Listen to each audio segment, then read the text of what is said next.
Welcome back to the channel and a happy new year to everybody. I hope everybody enjoyed the festive period. I definitely did. It ended up being a lot busier than I was expecting, just, you know, time out of the house and doing other bits and bobs, and I didn't get on the bike quite as much as I wanted to, but I also wanted to make sure I spent some good family time with the family.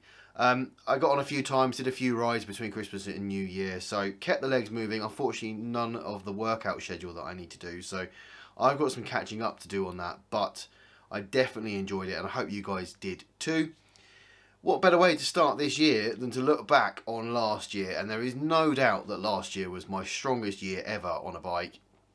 I put up this the thing on the screen now from VeloViewer, my 2021 summary. If you've not done this, just go to the website veloviewer.com. It links to your Strava and it will give you all this graphical look at your previous year. And it also goes back a few years as well. It's not worth looking at my previous years because there's nothing on there. But this year, 4,289 kilometres in total. Reading, where I live, to, apologies if you live anywhere near there, Ouagadougou in Burkina. 154 active days with a maximum streak of 4. And those 4 days in a row came towards the end, actually, in the last month. Probably in November, I think. I'm just looking at the pretty coloured dots that are on there, and it's bottom right hand corner. Total number of hours, 158 hours on the bike, and just active days 154. I'm quite pleased with that. That's a big number, and something definitely to improve on this year. Obviously I eased into my schedule this year and didn't ride the bike until sort of middle of February, so really quite happy with that. 158 hours, elevation 39,140 metres, 4.4 times up Everest.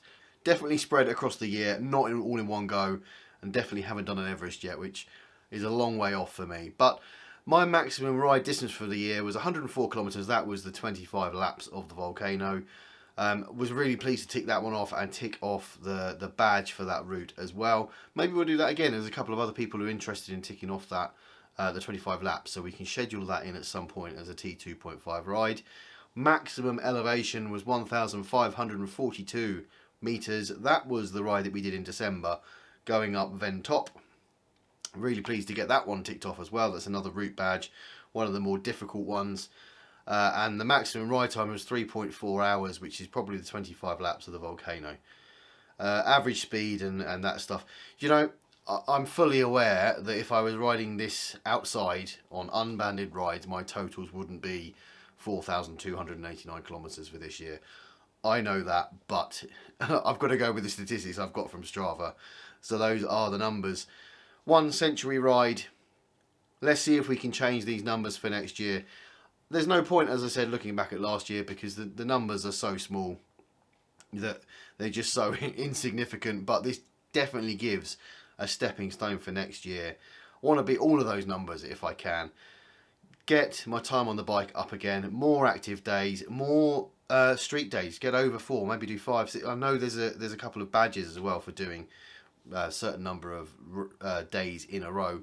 Try and tick those ones off as well, and tick some of the bigger route badges off. Now I'm feeling a little bit stronger on the bike. So 2021 done. Let's look into 2022. Now 2022, I want to know what your New Year's resolutions are. What are your targets for next year? There might be biking resolutions. They might be non-biking resolutions, things that you want to share with us and the group. Let me know. Give me some context behind it as well. You know, if you're aiming for 5,000 kilometres next year, what did you do last year? What have you done in previous years? Just to give some context about how difficult that challenge is. But I want to know, yeah, about you guys. What are you challenging yourself for in this upcoming year? Let me know in the comments below. Put them on Facebook, put them on Discord. Send me a video that I can include in the video, and the next video on Sunday I will talk about New Year's resolutions and what you guys are aiming for and what I am going to try and aim for in this coming year.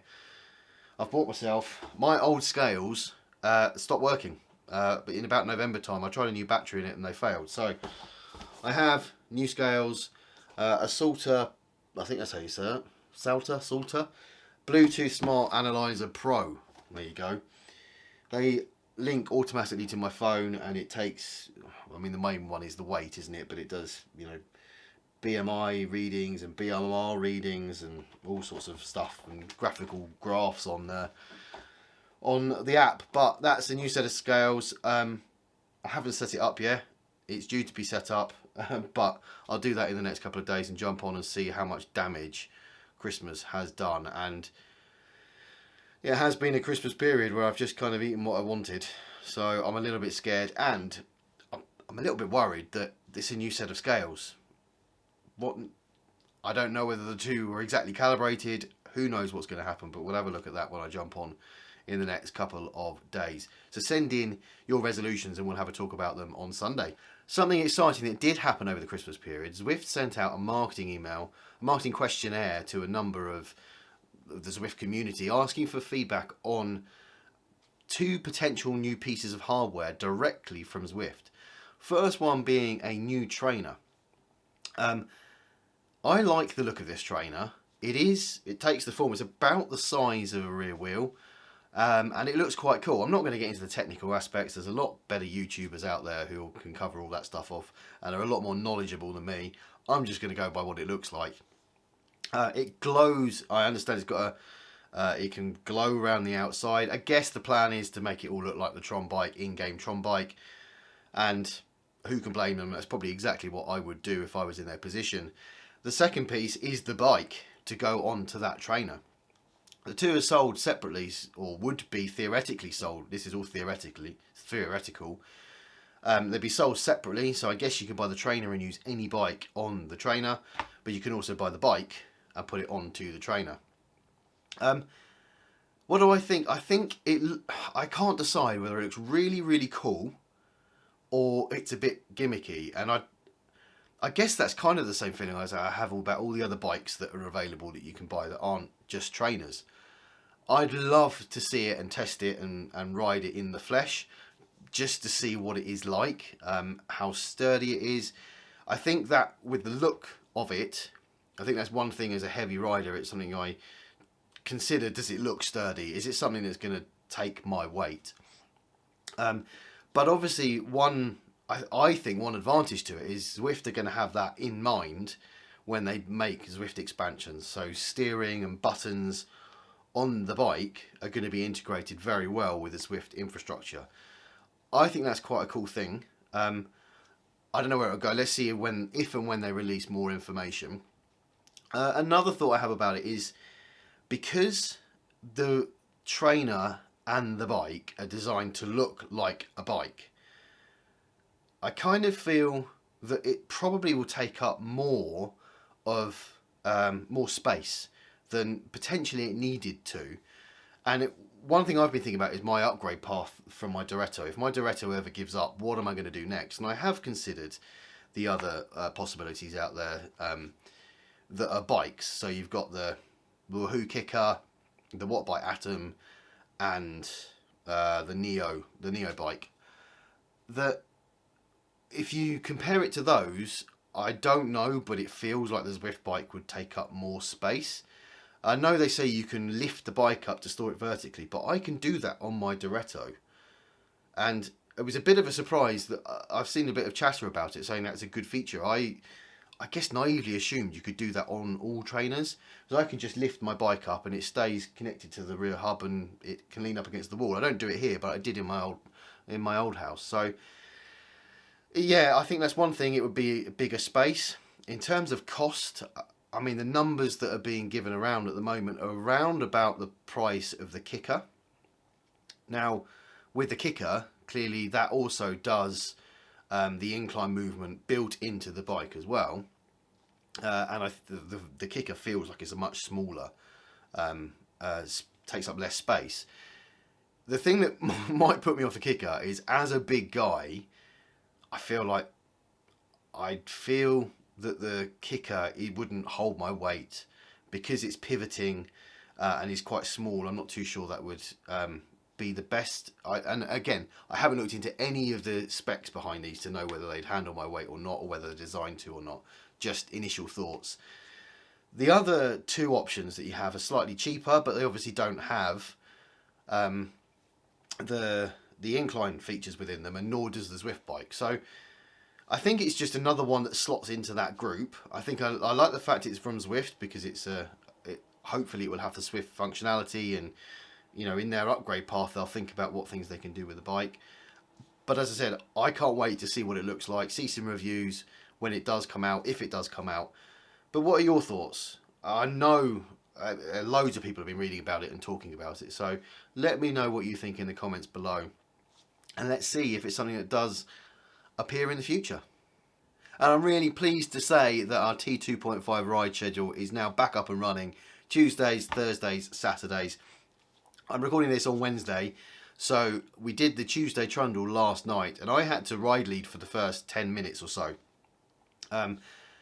And it was easily, I think, the biggest group ride we've ever had. It was somewhere between 35 and 40 people. Thank you to everybody who came along. So many new faces.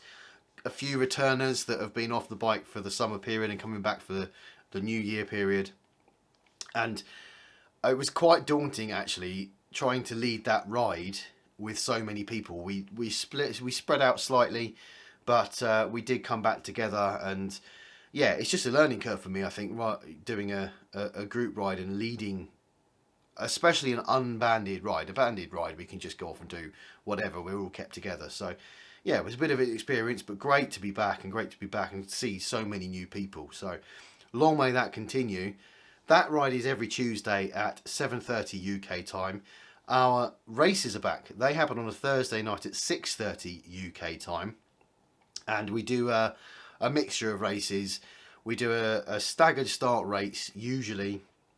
That is the D's go off first, and then a minute behind the C's go, then the B's, and then the A's.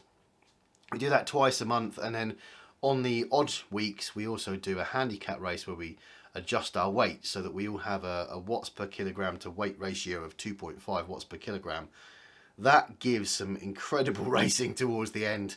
It normally keeps a strong bunch together until right at the end, and that's what it's designed to do. It's designed to give, the people who are slightly further down the groups the chance to race at the front, and I love it. That's my favourite.